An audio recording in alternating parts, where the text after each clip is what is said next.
Welcome back. We appreciate you staying with us here on the Roundtable program. A big thanks to Matt and Rebecca for our first segment. As we said at the top of the show, this second segment, we're going to focus a little bit on education and kind of a redefinition of education that's happening already. You may not realize it, because I know when my third grader and my first grader come home and I say, hey, how was your day? I usually get an answer of, it was fine. And then I don't know what's going on in the class until I send out an email. But we're so had to have Adam Fineski from Sylvania Schools Curriculum Director joining us, as well as Tom Hosler from Perrysburg School Superintendent there. As we talk about this redefinition, as if we have any parents out there who are watching, what essentially is happening in our schools right now, especially here in Ohio, over the next year or so? Well, the transition has begun already, and it's continuing to intensify throughout this year and then definitely into next year.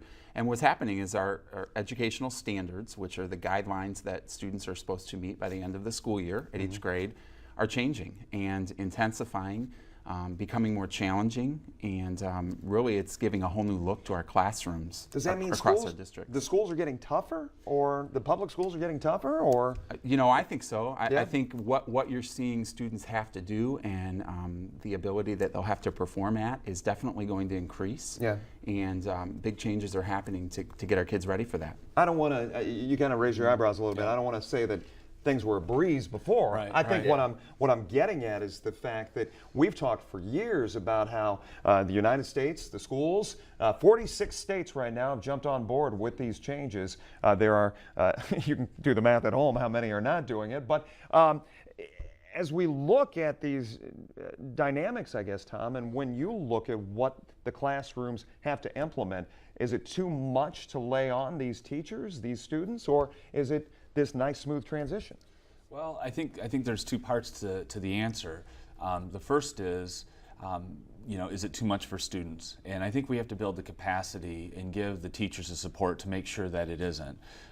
We live in a time right now, and what's one of the exciting things about this new period in education is that every student matters. And it's not to say students before didn't matter, but you have all hands on deck to address the gaps and how we're aligning our curriculum and making sure that we're touching every student academically to do what we need to do. To graduate, and parents sometimes are shocked, and I know Adam spends a lot of time explaining this in his district, but Algebra 2 is a required course now. And if you don't pass Algebra 2 as a high school student today, you cannot attend a four-year college in Ohio, public university. That's a prereq. Right. Yeah. So it is, I mean, that's huge. And now we have the third grade guarantee, which raises the stakes for what's happening. So at the same time that you have the Common Core, you also have these other state changes that are happening, which is really shifting what we do and how we operate. Right. And I think teachers are feeling overwhelmed right now because it is a tremendous amount of change. It is inventing new courses. So if you've been teaching third grade, it's a new third grade this year. It's changing. Adam, you said the fact that the third grade math that we knew, sometimes the third graders are actually learning probably our fifth grade math. Yeah, you're right. And you know, Tom hit on a good point. We're relying on our teachers. You know, the expertise of our teachers and our principals, our administrators. I know in our district, and I know in Perrysburg as well, we're relying on them to design the path for change for our students, and they're doing it. They're realizing their curriculum is really changing, and being ready for these new standards, as you said, nationwide and definitely in Ohio, it's top priority for them right now. Right, and it's already happening. You're going school to school right now, trying to talk to parents groups, talk to the teachers, let everybody know, get them on board with what's happening. When we talk about these core changes, we're talking English, math, science, social studies, all of the core that is really changing face. Yes, and it's truly K-12, and those four core areas in the state of Ohio. The Common Core Initiative is the ELA standards and the math, but Ohio has also jumped on board by changing science and social studies. So again, a whirlwind of change at one time. In an elementary classroom, you may have a teacher who teaches all four of those subjects. The secondary level, they're more content-based. They may teach science or math, but those changes are K-12. And big just instructional changes as well, not just the the what of your classroom, but the how you teach it. You also, that's the bigger piece. You also, before we started, you said there's a three-word, it's almost a reminder as far as what's happening in these classrooms. And I use these words when I'm traveling around speaking to parent groups. It's fewer, clearer, and higher. I think those are the 3 words when you summarize the standards changes.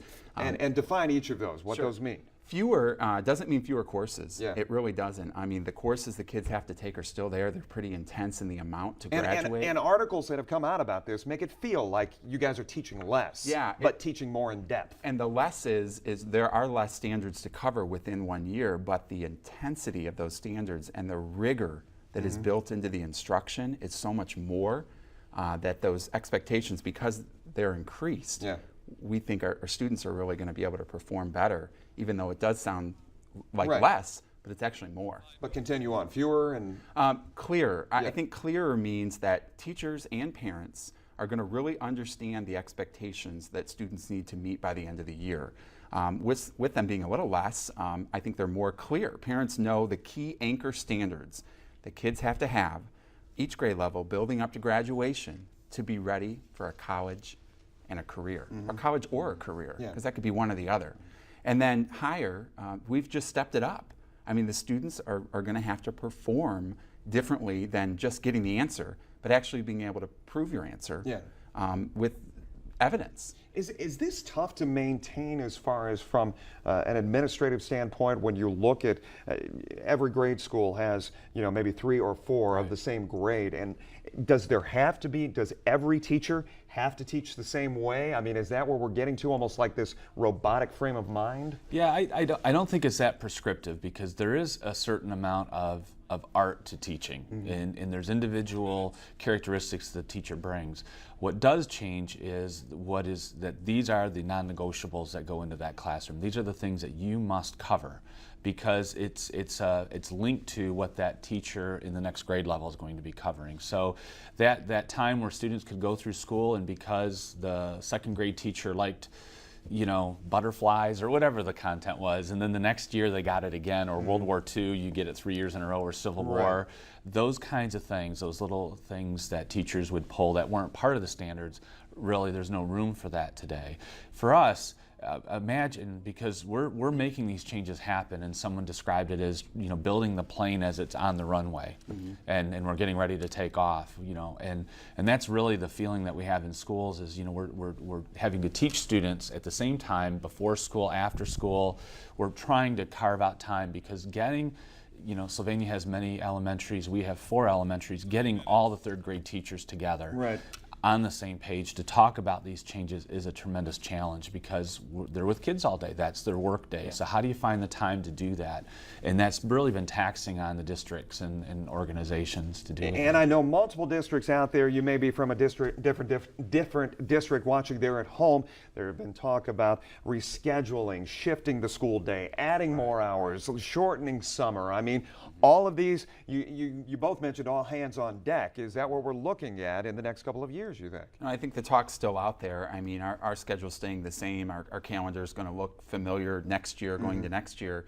But just how those days are organized, and making sure that we can get the things done for the students that they have to have before they leave for summer. Those are things that have always been on our mind, but even more now due to the intensity. And we've changed, like with our elementary, if you have students in our elementary, you've noticed the specials are changed, where they're in the mornings and they rotate a little differently than before. And we've done that because we've been able to pull out every 3rd grade teacher, give them that same time during the day by using our specials, so that they can work on this Common Core. And at the high school, we've done a similar kind of a thing with a change with our schedule, because unlike other professions where let's have a staff meeting at 10:30 and everyone comes, you can't do that. So we have to be creative. But we've got about a minute and a half, and before I let you both go, and Tom, with you here, I've got to ask you, as far as the school funding formula is concerned, and I know you were down in Columbus when it was announced, and then it came out officially, and the numbers took everybody by surprise, more or less. 60% of the districts around the state not getting any bump at all. Perrysburg very lucky to get some percentage as it looks right now, but you still have questions about it. Right. I think part of the disconnect was the governor said if you're a poor school district, you're going to get more. If you're a wealthy district, you're going to get less. And I think as it's explained now, if you're a district that has received falling property values, which districts like Sylvania and Perrysburg have, and you've seen an increase in students, because they're very clear that they want to fund the student, not a building, you're going to get more money. So when you look at Perrysburg, our values have fallen. Whereas rural districts, the property values have increased, agricultural has gone up. So they're property rich, but maybe cash poor. Yeah. Problem is the definition of what a poor district is. We've been telling our community. Do you think the numbers are going to change because of the pressure that's come after these numbers?